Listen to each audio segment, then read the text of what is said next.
नमस्कारम।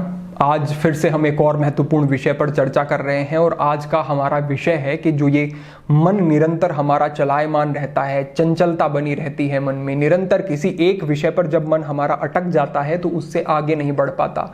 बहुत सारे विषय ऐसे होते हैं जीवन के जो बहुत बड़े नहीं होते, हमारे जीवन में बहुत अधिक महत्व नहीं रखते, लेकिन मन बार बार हमें उन्हीं विषयों पर अटकाए रहता है और हम अनेक प्रकार की चिंता, तनाव, डिप्रेशन आदि के शिकार होते रहते हैं। क्यों हो रहे हैं? क्योंकि छोटी छोटी सी चीजें हमारे जीवन में बड़ा आकार ले जा रही हैं और उन पर हमारा कोई नियंत्रण नहीं है, उन पर हमारा वश नहीं चलता और इसको लेकर के हम निरंतर परेशान होते रहते हैं और हमारी जो क्षमताएं हैं वो खत्म होनी शुरू हो जाती हैं। हम अपने जीवन को नष्ट कर लेते हैं। कैसे इस मन की चंचलता से मुक्त होकर अपनी क्षमताओं का पूर्ण प्रयोग करते हुए इस जीवन पथ पर आगे बढ़ सकता है व्यक्ति, इसी विषय पर आज हम बात कर रहे हैं। और आज हम समझेंगे कि हमारे योगियों ने ऐसे क्या तरीके बताए हैं, क्या विधियां बताई हैं जिनका हम अभ्यास कर सकते हैं और उन तरीकों से हम मन पर अंकुश लगा सकते हैं, नियंत्रण पा सकते हैं। आज हम बात कर रहे हैं नादानुसंधान के विषय में, जो कि महर्षि स्वात्माराम ने हठ योग प्रदीपिका में हमारे साथ साझा किया है। तो इस विषय में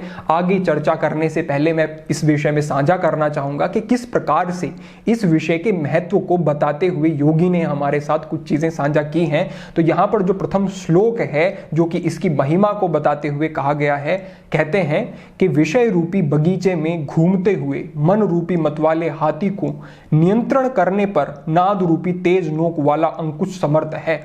कि यहां पर जिस प्रकार से एक हाथी जब निर्बाध रूप से आगे बढ़ता रहता है, जिस प्रकार से वो मतवाला हो जाता है, तो फिर उसके सामने जो भी कुछ आता है उसे ध्वस्त करता जाता है, वो उसे नष्ट करता जाता है। इसी प्रकार से हमारा मन भी जिस प्रकार से हमें चलाता रहता है, हमें वैसे ही चलना पड़ता है। हमारा उस पर कोई नियंत्रण नहीं, कोई अंकुश नहीं और इसी कारण हम अपने जीवन में बहुत सारे हानि उठाते हैं, बहुत नुकसान उठाते हैं। क्यों हो रहा है? पता तो है हमें चीजों का, लेकिन हमारा कोई नियंत्रण नहीं है। ये नियंत्रण पाना है। इससे आगे बढ़ते हुए नाद योग के विषय में कहते हैं कि जिस प्रकार जिस पक्षी के पंख कट गए हैं वह स्थिर हो जाता है, उड़ नहीं सकता, उसी प्रकार नाद रूपी बंधन में बंधा हुआ मन भी चंचलता छोड़कर स्थिर हो जाता है। यहां पर आप समझें कि इस प्रकार से मन को नियंत्रित करने की जो ये विधियां हैं, जो ये तरीके हैं, इनको आप नाद से समझ सकते हैं। ये नाद एक ध्वनि होती है, ये आंतरिक ध्वनि होती है। जब मन को ये नाद रूपी ध्वनि सुनाई देनी शुरू हो जाती है तो मन का दूसरे विषयों से उसकी आसक्ति हटनी शुरू हो जाती है। वो फिर उनके प्रति बहुत ज्यादा रुचि नहीं रखता। क्यों नहीं रखता? ये मन का एक स्वभाव है, इसको समझ लेते हैं। मन को चाहिए निरंतर कुछ नया, मन को उसमें रुचि नहीं है जो उसके लिए पुराना हो गया है।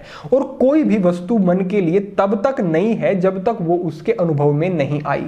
अगर आपने किसी एक गाने को आज तक नहीं सुना है और आपने एक बार उसे सुन लिया, मन ने जैसे ही उसको एक बार अपने अंदर अंगीकार कर लिया तो उसका रस दूसरी बार थोड़ा कम हो जाएगा, तीसरी बार फिर से और कम हो जाएगा, चौथी बार फिर से और कम हो जाएगा और धीरे धीरे समाप्त हो जाएगा। आप फिर उस गाने को सुनेंगे तो आपके अंदर कोई रोमांच नहीं होगा, कोई आपको आनंद नहीं आएगा। हर एक वस्तु के विषय में ये अनुभव करें कि जब आपने बड़े किसी शौक से किसी एक वस्तु को प्राप्त किया, कितने दिन उसका रुचि और वो उमंग थी आपकी बनी रही? क्या वो कम नहीं होती गई? पहले दिन, दूसरे दिन, तीसरे, चौथे, पांचवें, क्या वो घटती नहीं गई?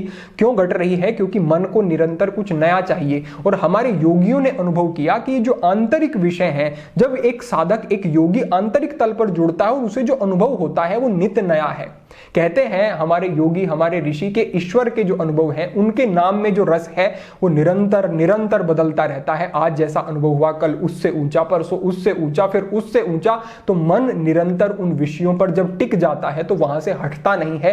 क्यों नहीं हटता? क्योंकि निरंतर कुछ नया मिल रहा है, निरंतर कुछ ऐसा मिल रहा है जो ऊंचा है और मन को फिर दूसरे सारे विषय निकृष्ट लगने शुरू हो जाते हैं और मन धीरे धीरे इन साधनाओं में तिरोहित हो जाता है और विचार शून्यता की स्थिति आ जाती है। ये योगिक सिद्धांत हमारे हमें बताते हैं। तो इसी प्रकार से आप समझ सकते हैं कि नाद योग की जो विधियां होती हैं ये बड़े ही व्यापक प्रभाव रखती है हमारे जीवन में। और इसको इस प्रकार से समझ सकते हैं कि हठ योग की कोई भी साधना है उसके चार अलग अलग अंग होते हैं। सबसे पहला होता है आरंभ अवस्था, उसके बाद होता है घटावस्था, उसके बाद होता है परिचय अवस्था और उसके बाद निष्पत्ति अवस्था। तो ये निष्पत्ति अवस्था जो है ये समाधि की अवस्था होती है। यहां पर जाकर के चौथी अवस्था में, निष्पत्ति अवस्था में तो साधक को समाधि समाधि की प्राप्ति हो गई। लेकिन जो ये पहली 3 अवस्था है, इसमें आरंभावस्था जो है, यहां पर व्यक्ति की ब्रह्म ग्रंथि का भेदन होता है। ब्रह्मा का क्या कार्य होता है? सृजन करना, निर्माण करना। जिस प्रकार से हमारा मूलाधार चक्र निर्माण से संबंधित है, हम रिप्रोडक्टिव सिस्टम का प्रयोग करके अपने इस प्रकार से उसका सृजन किया है कि एक नए जीव को, एक नए चेतना को इस धरा पर ला सकते हैं। तो जब ब्रह्म ग्रंथि का भेदन होता है तो निरर्थक आसक्ति दूसरे व्यक्ति के शरीर के प्रति और काम वासना जनित जो हमारे विचार होते हैं वो समाप्त होकर के हम सम्यक भोग की स्थिति में आ जाते हैं। फिर व्यक्ति अगर किसी अन्य व्यक्ति से शारीरिक संपर्क भी स्थापित करता है तो उसमें भी वो आसक्त नहीं होता। और ऐसे कितने उदाहरण हमारे पास हैं, जब हमारे योगियों ने अगर शारीरिक संबंध में वो गए भी तो भी वो अनासक्त भाव से रहे वहां पर। तो आप समझें कि यहां पर जब ब्रह्म ग्रंथि का भेदन हो जाता है आरंभ अवस्था में, तो व्यक्ति इससे आगे बढ़ता है। दूसरी जो अवस्था होती है घट अवस्था, घट अवस्था में विष्णु ग्रंथि का भेदन हो जाता है और यहां पर अनाहद नाद उस योगी को फिर सुनाई देते हैं। अवस्था उसकी फिर इससे कुछ और ऊंची हो जाती है और वो चला जाता है परिचय अवस्था में। परिचय अवस्था में जाने के बाद उसकी रुद्र ग्रंथि का भेदन होता है और वो विशुद्धि चक्र के तल पर आ जाता है। यहां पर आने के बाद आप समझें कि व्यक्ति देवतुल्य हो जाता है, उसके अंदर दिव्य शक्तियों का जो है प्रादुर्भाव हो जाता है और वो निरंतर निरंतर एक विशेष आनंद में रहना शुरू हो जाता है। शोक, घृणा, भय, ईर्ष्या आदि सभी क्लेश समाप्त हो जाते हैं, भूख समाप्त हो जाती है, जरा मृत्यु का कोई उसके अंदर लेश मात्र भी भय नहीं रहता। और इससे आगे बढ़ने पर साधक चला जाता है निष्पत्ति अवस्था में और इस अवस्था में जाने के बाद उसकी 2 स्थितियां बनती हैं। पहली होती है विदेह मुक्त अवस्था। इस अवस्था में साधक शरीर को त्याग देता है और शरीर को त्याग के मुक्त होकर मोक्ष की प्राप्ति करता है। और दूसरी अवस्था होती है जीवन मुक्त अवस्था। इस जीवन मुक्त अवस्था में एक योगी भले ही शरीर में रह रहा है लेकिन वो फिर भी मुक्त है, प्रकृति के कोई भी नियम उसके ऊपर लागू नहीं होते। इसीलिए आपने देखा, आपने सुना कि बहुत सारे योगी बिना खाए रह जाते हैं, बहुत सारे योगी केवल जल पी रहे हैं, भी बहुत सारे योगी एक एक आसन में कई कई दिनों, महीनों, सालों सालों तक बैठे हैं। कई योगी बिना सूर्य के प्रकाश के, बिना किसी भोजन के गुफाओं में जाकर के साधना कर रहे हैं। आज भी ऐसे योगी हैं। तो ऐसी अवस्थाएं कैसे बन गई? क्योंकि प्रकृति के जो उनके ऊपर सिद्धांत हैं वो अब लागू नहीं होते, वो फिर जीवन मुक्त अवस्था में विचर रहे हैं। तो ऐसी अवस्था बनने पर समाधि की सिद्धि हो जाती है और साधक पूर्ण रूपेण एकाग्र हो जाता है। तो हमने संक्षेप में आपको ये चीज बताई, बड़े विस्तृत विषय हैं। अगर आपकी जिज्ञासा होगी तो भविष्य में और यौगिक सिद्धांतों पर हम आपका ध्यान आकर्षित कराएंगे। इससे आगे बढ़ते हुए आप स्पष्ट रूप से समझ लें कि महर्षि स्वात्माराम कहते हैं स्पष्ट रूप से यहां पर कि जिन्हें परम तत्व का बोध नहीं हो सकता उन मूर्ख साधकों को भी प्रिय गोरक्षनाथ द्वारा उपदेश किए गए नाद की उपासना का कथन किया जा रहा है।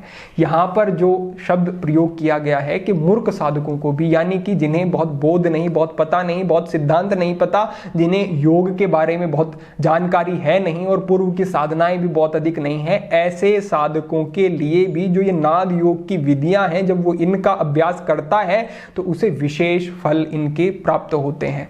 आगे बढ़ते हुए अगर हम विधियों के विषय में बात करते हैं तो किस प्रकार से नाद को अनुभव किया जा सकता है या किस प्रकार से मन को टिकाया जा सकता है आंतरिक ध्वनियों पर। आप समझें कि नाद योग तो एक बड़ी ऊंची अवस्था है। तो ऐसा ना समझें कि आपने महीने 2 महीने का अभ्यास किया और नाद योग में पूर्ण परिपक्वता हो गई। पूर्ण परिपक्वता तो फिर निष्पत्ति अवस्था है, वहां पर जाकर के तो समाधि लग रही है और समाधि कोई सरल बात नहीं है। योगियों को जीवन लग जाते हैं, बड़ा समय लग जाता है समाधि की अवस्था तक पहुंचने के लिए। लेकिन फिर भी हम क्या कह रहे हैं कि प्रत्येक व्यक्ति के लिए ये महत्वपूर्ण है और अनुभव की बात है, सभी के लिए महत्वपूर्ण है और आपको लाभ इसका शीघ्र ही अनुभव होगा। करना किस प्रकार से है, आपको एकांत स्थान पर जाकर के कमर को सीधा करके सिद्धासन या सुखासन आदि लगा करके बैठ जाना है और बैठ के अपने अंगूठे से अपने कानों को बंद करना है। कानों को अच्छे से बंद करना है और ध्यान रखना है कि जिस प्रकार से ये आपके कानों के पास एक इस प्रकार का स्थान बना हुआ है जिसको आप ऊपर से दबाते हैं तो आपके कान बंद हो जाएंगे। उसको ऊपर से दबाना है, ना कि आपको अपने कान के छिद्र में अंगूठे को डालना है।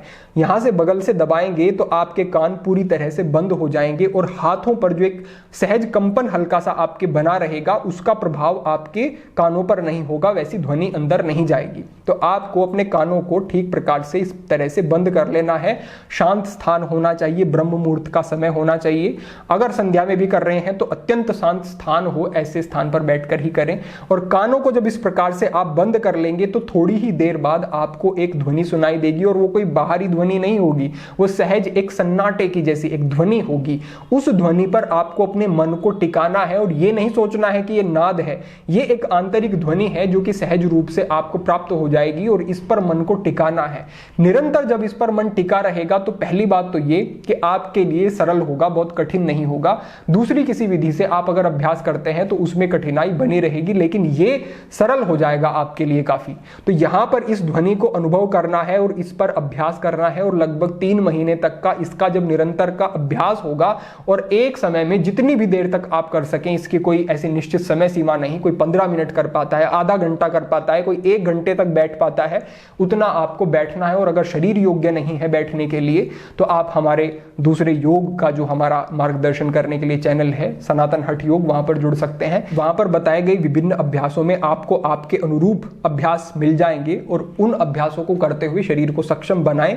सिद्धासन का मार्गदर्शन भी वहां पर आपको प्राप्त हो जाएगा। तो ऐसे बैठ करके शरीर को सक्षम बना के जब 3 महीने तक का ये अभ्यास किया जाएगा तो मन सहज इस ध्वनि पर टिकना शुरू हो जाएगा, ठहरना शुरू हो जाएगा, मन पर अंकुश लगना शुरू हो जाएगा, चिंता तनाव से मुक्ति होगी, और डिप्रेशन आदि की समस्याएं भी धीरे धीरे मुक्त होनी आप उनसे भी शुरू हो जाएंगे। साथ ही साथ सात्विक आहार, सात्विक जीवन शैली, वाक शुद्धि, जो आप शब्द बोलें सही बोलें, स्पष्ट बोलें, अच्छे शब्द बोलें, किसी भी प्रकार के ऐसे जो कुविचार हैं मन में आने नहीं चाहिए, और क्लेशों से मुक्त रहना है आपको उस समय पर।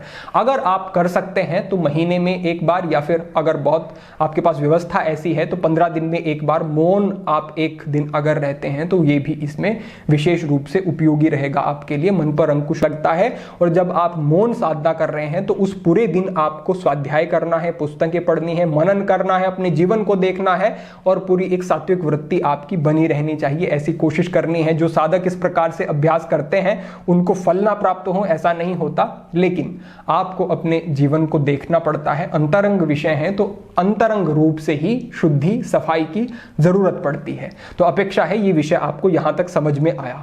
तो इससे आगे बढ़ते हुए आप जब इस अवस्था में परिपक्व हो जाते हैं तो जब आप हाथों को हटा भी लेंगे, अब आपने कान बंद नहीं किए हुए हैं, लेकिन कान बंद किए बिना भी आप इस ध्वनि को सुनना शुरू कर देंगे।